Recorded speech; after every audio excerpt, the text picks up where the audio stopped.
성부와 성자와 성령의 이름으로 아멘.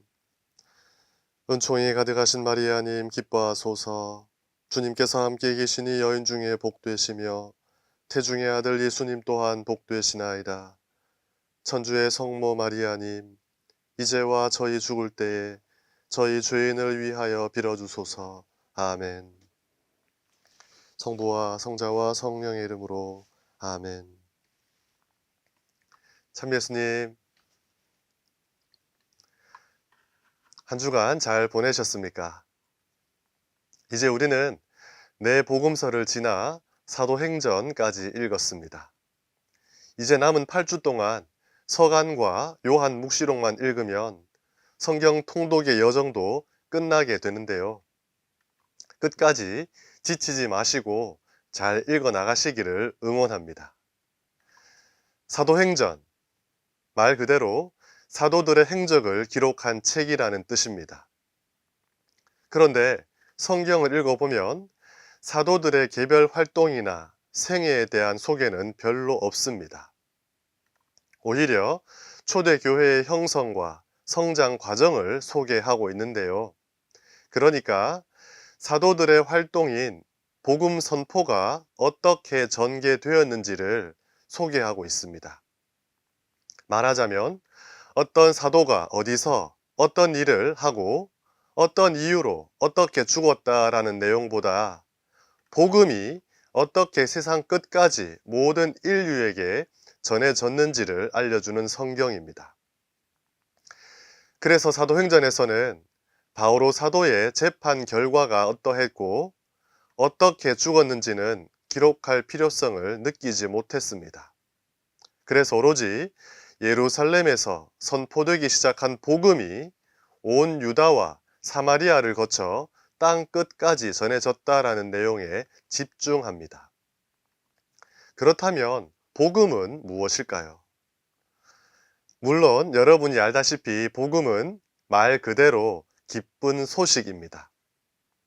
하지만 그 내용은 예수님은 누구이신가, 또 예수님의 메시지는 무엇인가 하는 질문에 대한 대답이 바로 복음입니다. 그러니까 사도들은 예수님이 어떤 분이신지, 예수님의 가르침이 무엇인지를 사람들에게 말과 행동으로 증언한 사람들입니다. 이런 사도들의 활동으로 곳곳에 교회가 생겨났는데 이런 일련의 과정을 소개하는 책이 바로 사도행전입니다.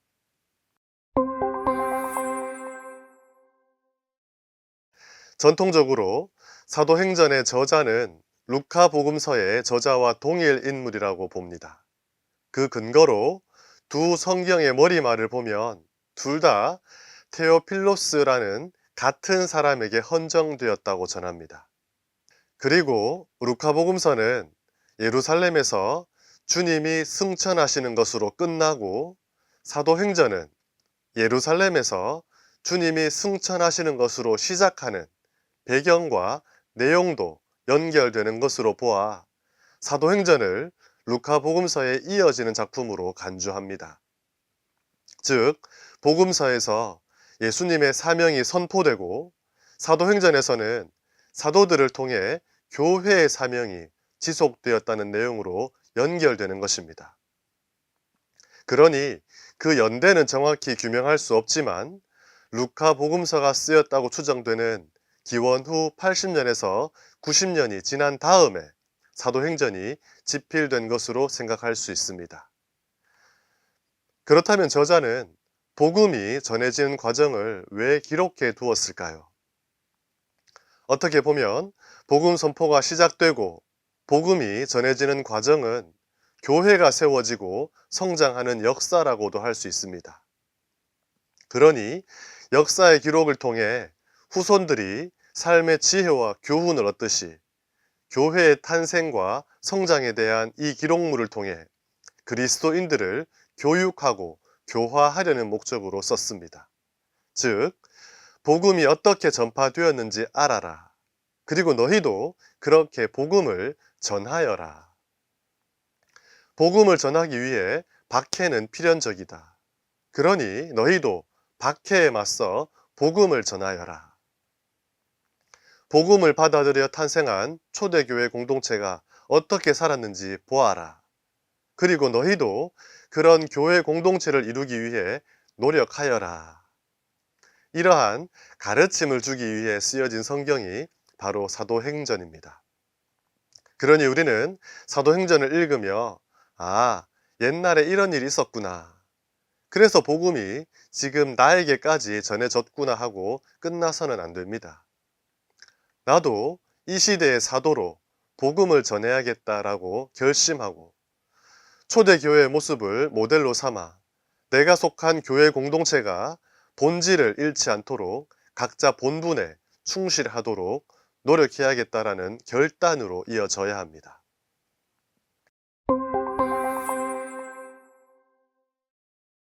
사도행전을 읽어보면 선교 이야기도 있고 재판 이야기도 있고 긴 연설도 있고 여행 이야기도 있습니다. 그래서 문학적 성격이나 형식에 따라 여러 가지 방법으로 구분할 수 있습니다. 하지만 크게 두 부분으로 나누어 볼 수 있는데, 먼저 예루살렘을 시작으로 유다와 사마리아까지 베드로가 중심이 된 사도들의 복음 전파 내용을 담고 있는 1장에서 12장까지를 전반부로 볼 수 있습니다. 그리고 바오로를 중심으로 땅 끝까지 복음이 전해지는 과정을 담고 있는 13장에서 28장까지를 후반부로 구분해 볼 수 있습니다. 여기서 한 가지 알아두어야 할 것은 땅 끝이라는 표현인데, 지금의 우리에게는 복음이 전해지지 않는 세상의 모든 곳을 의미하지만 당시 사람들에게 땅 끝은 방대한 영토와 거대한 힘을 가진 로마 제국으로 이해되었습니다. 따라서 땅 끝에 이르기까지 나의 증인이 될 것이다 라는 1장 8절에서 예수님의 당부 말씀은 사도 바오로를 통해 로마에 복음이 전해지는 것으로 마무리됩니다. 사도행전의 세밀한 구분은 도표를 참조하시기 바랍니다.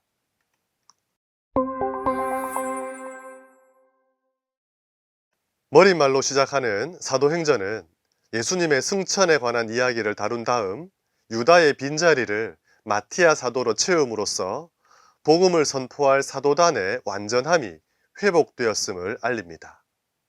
이어서 사도들이 한자리에 모여 있을 때 성령께서 강림하신 오순절 사건을 들려줍니다. 그런데 한번 들어보십시오.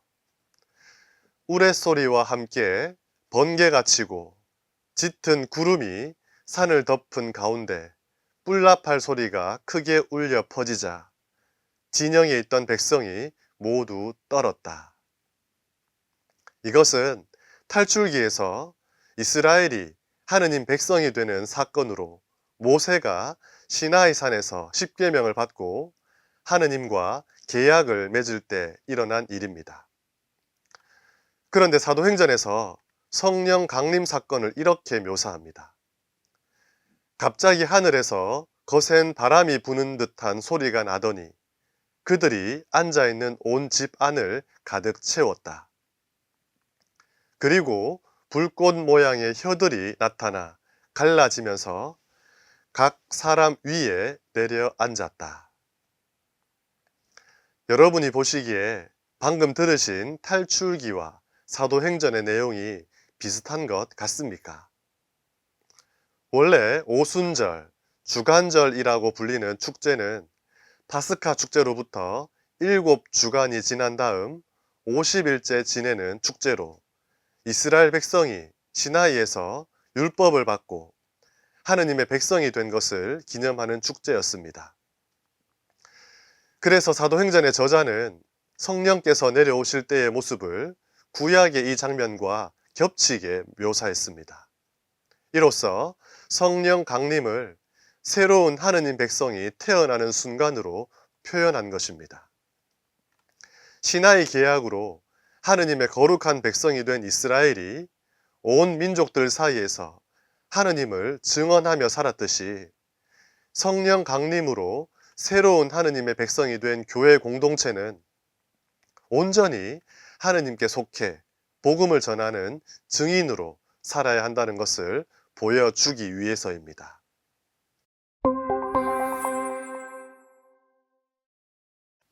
오순절, 성령 강림 후 본격적으로 사도들을 중심으로 하는 공동체의 이야기가 펼쳐집니다. 그 시작은 베드로가 예루살렘 주민에게 한 오순절 설교입니다. 예수님께서 십자가에 못 박히신 일과 하느님께서 그분을 부활시키신 일을 전하는 것이 설교의 핵심입니다. 베드로는 설교의 주된 대상이 유다인들인 만큼 그들에게 익숙한 구약 성경으로 예수님이 메시아이심을 밝히는데요. 먼저 마지막 날 주님의 영이 모든 이에게 내려 이제는 특별한 예언자만이 아니라 모든 하느님의 백성이 예언을 하게 될 것이라는 요엘서 3장 1절에서 5절을 인용합니다. 이로써 지금 성령을 받은 사도들이 하는 복음 선포가 요엘서의 예언이 성취되는 것임을 증명합니다. 또 시편 16장 8절에서 11절을 인용하며 다윗을 두고 죽음의 나라를 아니 보게 하실 것이라고 하신 말씀이 예수님의 부활로 이루어졌음을 확증합니다. 이렇게 하느님의 구원 계획을 예수님을 통해 해석하며 회개하십시오. 그리고 저마다 예수 그리스도의 이름으로 세례를 받아 여러분의 죄를 용서받으십시오라고 합니다. 이 설교를 듣고 세례를 받은 사람이 3,000명 가량이었다고 전합니다.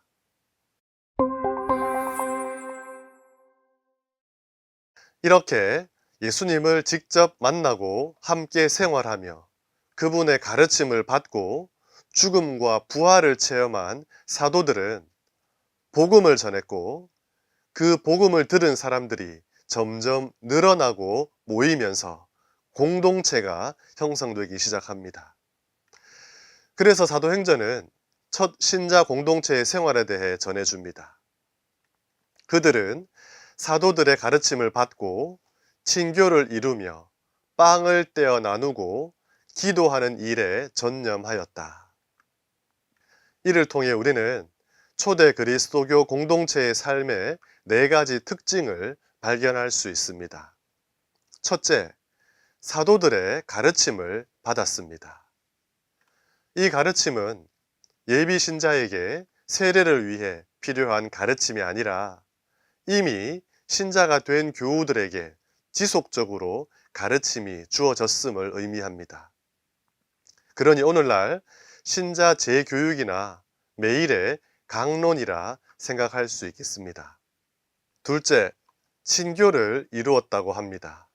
이는 신자들은 모두 함께 지내며 모든 것을 공동으로 소유하였다. 그리고 재산과 재물을 팔아 모든 사람에게 저마다 필요한 대로 나누어 주곤 하였다라는 44절에서 45절의 말씀으로 보충되는데요. 공동으로 소유했다고 해서 모든 재산을 다 공유하는 사회주의 체제를 의미하지는 않습니다. 최소한의 필요한 것을 두고 이웃을 위해 함께 공유할 수 있는 것들을 모아 적절히 나누어 주며 함께 살아나갔다는 것을 의미합니다. 그러니 오늘날 교우들이 교무금과 주일 헌금으로 교회를 유지 관리하며 가난한 이웃들을 위해 자선을 베푸는 것과 비슷하다고 해야겠습니다. 그러니까 모든 재물을 다 모아서 모두 똑같이 나누어 가진 것이 아니라 나의 삶과 너의 삶 사이에 장벽이 없었다는 것이 핵심입니다. 셋째, 빵을 떼어 나누었다고 합니다. 이는 성찬례를 표현하는 말인데 친교의 삶을 살아갈 힘을 얻는 재충전의 시간이 바로 성찬례였음을 의미합니다. 넷째, 기도하는 일에 전념하였다고 합니다. 앞서 루카복음서도 사랑의 원천은 기도라는 것을 가르쳐 주며 기도에 대한 방법과 자세를 알려준 기도의 복음서라고 말씀드렸었는데요. 신자 공동체의 중심에는 무엇보다 기도가 있어야 한다는 것을 사도행전에서도 가르쳐 주고 있습니다.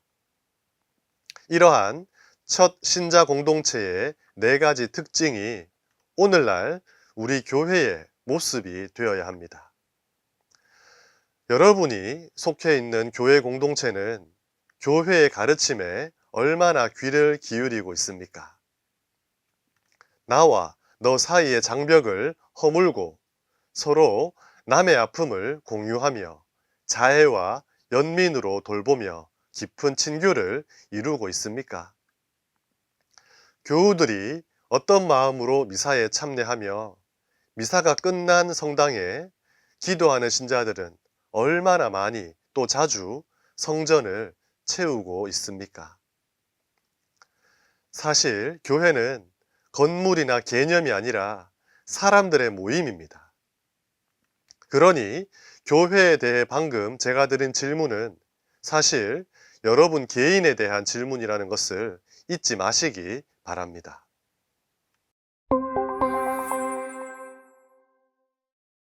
설교를 마친 베드로가 첫 번째 기적으로 불구자를 고치고 솔로몬 주랑에서 설교를 합니다. 그러자 백성을 가르치면서 예수님을 내세워 죽은 이들의 부활을 선포하는 것을 불쾌하게 여긴 사제들과 사두가이들이 사도들을 붙잡아 감옥에 가둡니다.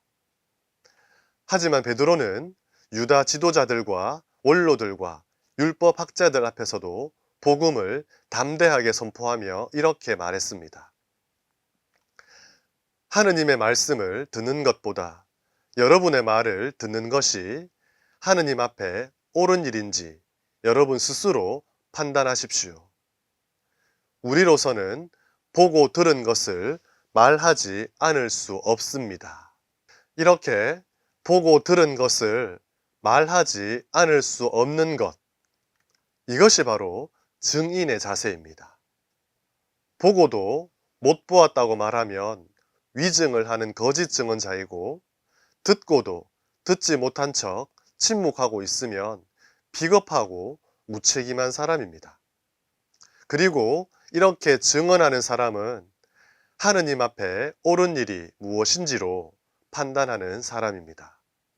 그러니 복음의 증인인 신앙인은 사람들의 말보다 하느님의 말씀을 듣고 자신이 보고 듣고 체험한 것을 누구 앞에서든 담대하게 말해야 합니다. 이렇게 사도들은 설교로 복음을 전하고 기적으로 그 말을 확증했고, 그것을 보고 들은 사람들은 새로운 신앙인이 되어 신자들의 무리는 더욱더 늘어났습니다.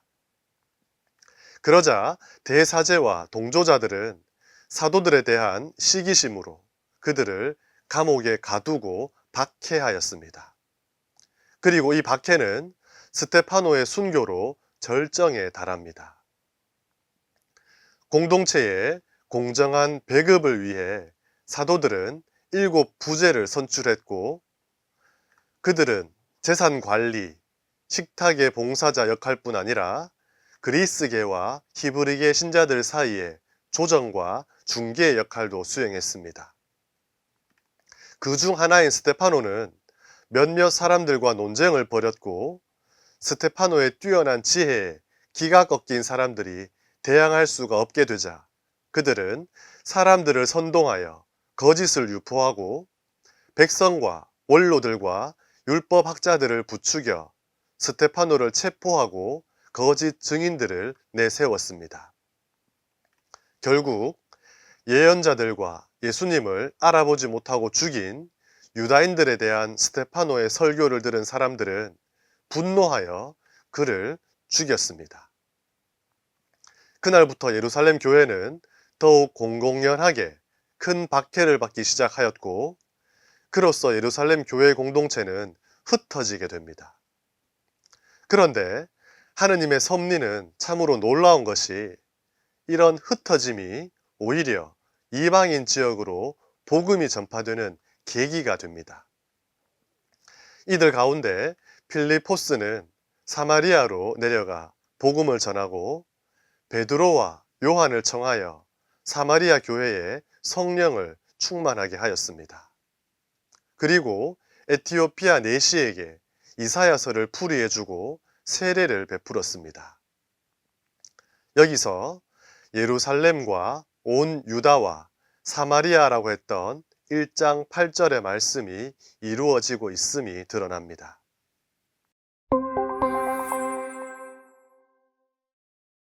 이어서 사울의 회심 이야기가 시작되는데 이제부터 땅 끝에 이르기까지 주님의 증인으로 살아가는 사람들이 등장하며 복음은 더욱 멀리 전파되기 시작합니다.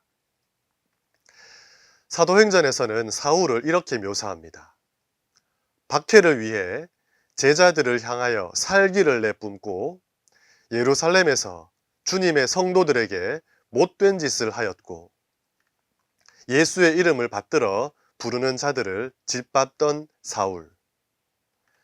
하지만 그런 사울이 주님의 부르심을 받은 후 다마스쿠스에서 하나니아스에게 세례를 받고 예수님은 하느님의 아드님이시라고 선포하게 됩니다. 그러자 유다인들은 사울을 없애기로 공모를 하죠. 최고의 박해자가 회심하자 최고의 복음 선포자가 되었습니다. 그때 유다인 지도자들이 느꼈을 마음을 한번 생각해 보십시오. 다마스쿠스에 사는 유다인들이 당혹했다는 성경의 증언과 같이 함께 박해를 주동하던 유다교 지도자들은 아마 두려움을 느꼈을 겁니다. 그래서 어떻게 하기로 작정합니까? 그렇게 꽤 긴 시간이 지나자 유다인들은 사울을 없애버리기로 공모하였는데 그들의 음모가 사울에게도 알려졌다. 그들은 사울을 없애버리려고 밤낮으로 성문들을 지켜보고 있었다. 이것이 자신의 두려움을 극복하는 세상의 방식입니다. 나와 생각이 다르고 나와 노선이 다르고 나와 다른 색깔을 취하는 사람을 보며 함께 공존하며 이해하고 서로의 장점을 배우려 하기보다 자신이 가진 힘과 권위가 손상될까봐 두려워 그 대상을 제거하고 죽이는 것. 이런 것이 세상에서 두려움을 극복하는 방법입니다. 그래서 수많은 의인들과 예언자들이 순교하였고 예수님도 십자가에 못 박히신 겁니다. 나와 다르다고 해서 그들이 나보다 더 강하다고 해서 두려워할 필요가 없습니다. 우리가 두려워해야 할 분은 우리의 생명을 주관하시는 하느님 한 분이면 충분합니다. 하느님에 대한 전적인 신뢰와 믿음만 있다면 극복하지 못할 두려움이 없습니다. 이어서 다시 베드로의 이야기가 전개되는데 카이사리아의 코르넬리우스와 베드로의 만남을 통해 이방인들을 향한 복음 선포가 더욱 뜨거워집니다. 로마 군대의 백인 대장으로 등장하는 코르넬리우스는 온 집안이 하느님을 경외하며 유다인들에게 자비를 베풀고 하느님께 기도하는 사람이었습니다. 환시를 통한 천사의 주선으로 그의 집을 찾은 베드로는 이런 말을 합니다. 나는 이제 참으로 깨달았습니다. 하느님께서는 사람을 차별하지 않으시고 어떤 민족에서건 당신을 경외하며 의로운 일을 하는 사람은 다 받아주십니다. 베드로는 이방인에게 이방인의 집에서 하느님은 모든 일을 차별하지 않고 받아주신다고 합니다. 그리고 이 말을 듣는 모든 이에게 성령이 내립니다. 이제 하느님의 백성이 되는 조건은 율법과 할례가 아니라 하느님에 대한 의로움의 바탕을 둔 세례와 성령의 인재라는 것이 공포되는 순간입니다. 이렇게 코르넬리우스가 살던 카이사리아에 새로운 교회가 탄생합니다.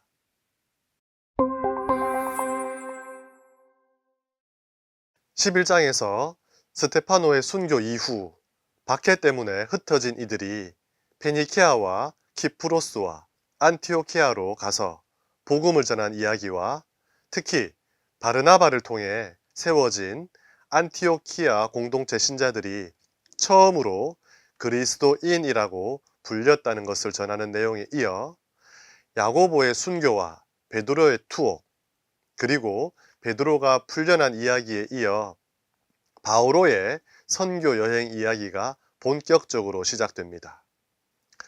세 차례로 나누어 볼 수 있는 선교 여행에 대하여 바오로 사도가 언제, 어디서부터 어디까지, 누구랑 어떻게 선교 여행을 했느냐 하는 역사적 행적을 생략할까 합니다. 왜냐하면 사도행전의 주인공은 바오로 사도가 아니라 복음이며, 중요한 것은 바오로의 행적이 아니라 복음의 선포 과정이기 때문입니다. 사도행전 13장의 시작에 성경의 소제목은 바르나바와 사울이 선교사로 파견되다입니다. 여기서 선교사들의 이름이 소개될 때에도 바르나바의 이름이 제일 먼저 등장하며 사울은 맨 끝에 가서야 나오고, 키프로스에서의 선교 이야기에서도 늘 바르나바와 사울이라고 표현합니다. 그러다가 13장 9절에서부터 바오로라고도 하는 사울이라는 표현을 시작으로 바오로가 먼저 거론되기 시작합니다. 유다식 이름인 사울이 로마식 이름인 바오로로 바뀐 것은 키프로스에서 바오로가 거짓 예언자들을 심판하면서부터이고, 이때부터 바오로가 공적으로 이교 세계와 접촉하기 시작했음을 알리려는 저자의 의도가 담겨 있다고 보여집니다. 또 선교의 주도적인 역할을 담당하는 바오로의 선교 여행 이야기를 보면 안티오키아로 돌아갔다, 다시 안티오키아로 돌아갔다라는 표현이 자주 등장합니다. 이는 바오로가 선교 여행을 다니면서 안티오키아를 거점으로 삼았다는 것을 의미하며, 그래서 선교 여행의 차수를 구분하는 기준이 안티오키아가 되기도 합니다.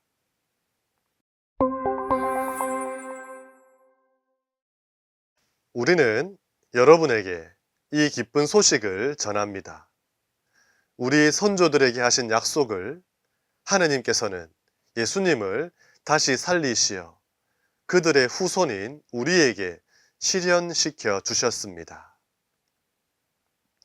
모세의 율법으로는 여러분이 죄를 벗어나 의롭게 될 수 없었지만, 믿는 사람은 누구나 그분 안에서 모든 죄를 벗어나 의롭게 됩니다. 이렇게 복음을 선포하던 바오로와 바르나바로 인해 예루살렘에서는 할례를 거론하며 문제를 삼습니다. 그래서 예루살렘에서는 사도회의가 열렸고, 바오로와 바르나바와 신자들 몇 사람도 예루살렘으로 올라갔습니다. 즉, 이방인들이 그리스도교 신자가 되려면 먼저 율법을 받아들이고 할례를 받아야 합니까 하는 문제가 제기된 겁니다. 사도들과 원로들의 오랜 논의 끝에 베드로가 이렇게 말합니다. 사람의 마음을 아시는 하느님께서는 우리에게 하신 것처럼 그들에게도 성령을 주시어 그들을 인정해 주셨습니다. 그리고 그들의 믿음으로 그들의 마음을 정화하시어 우리와 그들 사이에 아무런 차별도 두지 않으셨습니다. 그런데 지금 여러분은 왜 우리 조상들도 우리도 다 감당할 수 없던 멍에를 형제들의 목에 씌워 하느님을 시험하는 것입니까? 여기서 멍에는 할례만이 아니라 율법 전체를 말하는데, 베드로는 할례받지 않은 비유다계 그리스도인들은 율법에 종속될 필요가 없다는 것을 주장한 것입니다. 이미 코르넬리우스와의 만남으로 이방인들에게 복음이 전해지는 것을 체험했던 베드로의 지혜로운 답변이었다고 생각합니다. 그래서 우상에게 바친 제물을 먹지 말라와 같은 최소한의 규정만 부과하되 이방인이 세례를 받기 위해 할례를 받을 필요는 없다는 것을 선언하는 것이 사도회의의 결과입니다.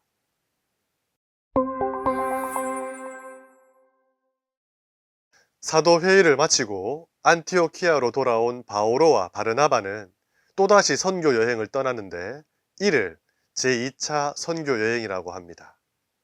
여기서 자, 우리가 주님의 말씀을 전한 모든 고을로 형제들을 찾아가 그들이 어떻게 지내고 있는지 살펴봅시다 라는 말을 통해 1차 선교 여행이 전교를 목적에 두었다면 2차 여행은 사목 방문격이라 할 수 있습니다. 여기서 마르코라고 하는 요한을 함께 데리고 가는 것에 대한 의견 충돌로 바오로와 바르나바가 갈라져 따로 선교 여행을 합니다. 바오로는 리스트라에서 티모테오를 만나 함께 다니며 예루살렘에 있는 사도들과 원로들이 정한 규정을 신자들에게 전해주며 지키게 했습니다. 필리피에서는 리디아가 복음을 받아들였고 바오로가 점 귀신이 들린 하녀에게서 귀신을 떼어내 주기도 합니다. 그런데 이 사건으로 바오로는 하녀의 주인에게 끌려가 매질을 당하고 감옥에 투옥됩니다. 지금까지 주된 박해의 대상이 유다인이었다면 이제 바오로는 이방인들에게도 박해를 당하기 시작하는데 그 원인은 하녀의 주인에게 돈벌이 수단이었던 귀신을 쫓아냈다는 것입니다. 나중에 에페소에서도 은으로 신당 모형을 만들어 팔아서 부자가 된 데메트리오스라는 사람의 선동으로 도시가 혼란에 빠지기도 합니다. 이 두 사건의 내막을 들여다보면 귀신을 이용하여 점을 쳐 돈벌이하고 신당의 모형을 만들어 팔아 부자가 된 사람이 바오로 사도의 복음 선포로 돈벌이를 마음껏 못하게 된 것이 박해의 원인이라는 겁니다. 어쩌면 오늘날에도 우리를 유혹하는 사사로운 미신 행위와 물질적 풍요가 주는 편리하고 안정된 생활이 복음을 선포하는 우리를 박해하고 있는 것은 아닌지 생각해 볼 대목입니다.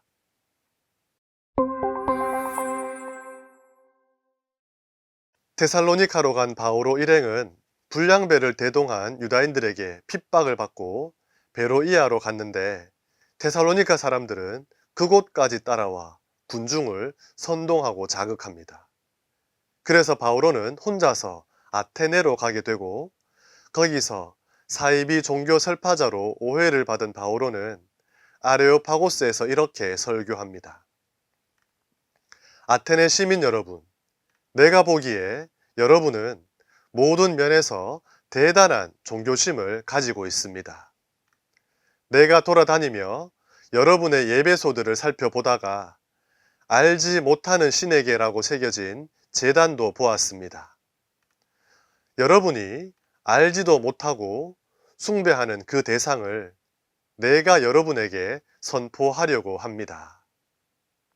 앞서 베드로는 유다인들을 대상으로 하는 설교에서 구약 성경을 가지고 복음을 전하였듯이 바오로 사도도 회당에서 유다인들을 대상으로 하느님의 약속이 예수님에게서 이루어졌다는 복음을 전하며 구약 성경을 인용했습니다.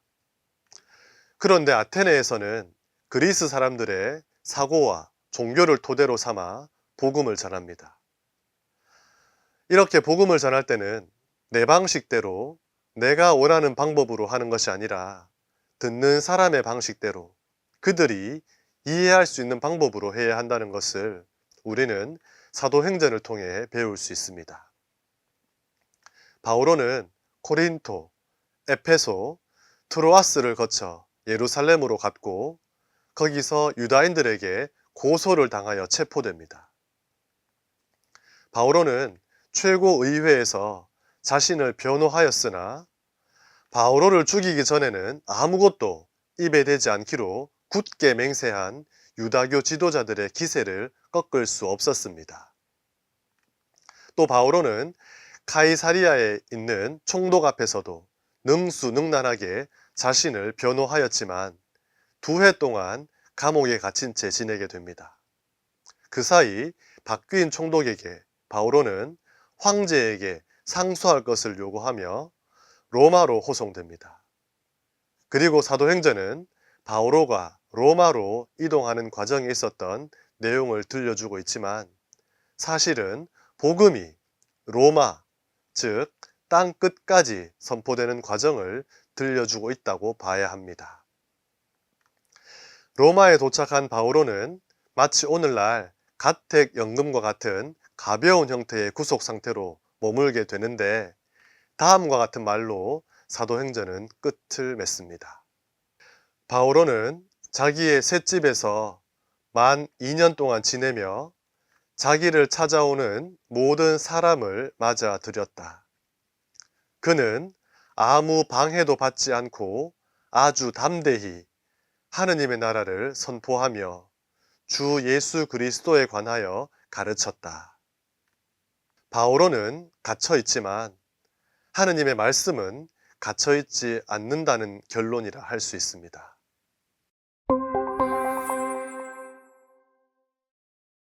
이렇게 복음이 전파되고 교회 공동체가 설립되는 사도행전에 관해 살펴보았습니다.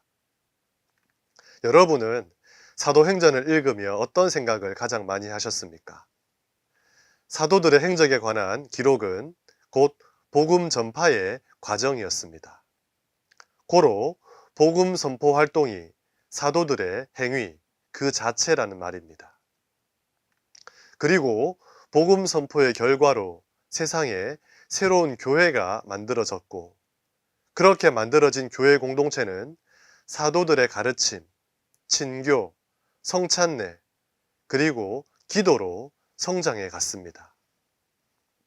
무엇보다 복음 선포의 시작이 성령 강림이었고 친교의 원동력이자 교회의 버팀목이 성령이었으며 공동체를 성장시키는 주체도 성령이었습니다.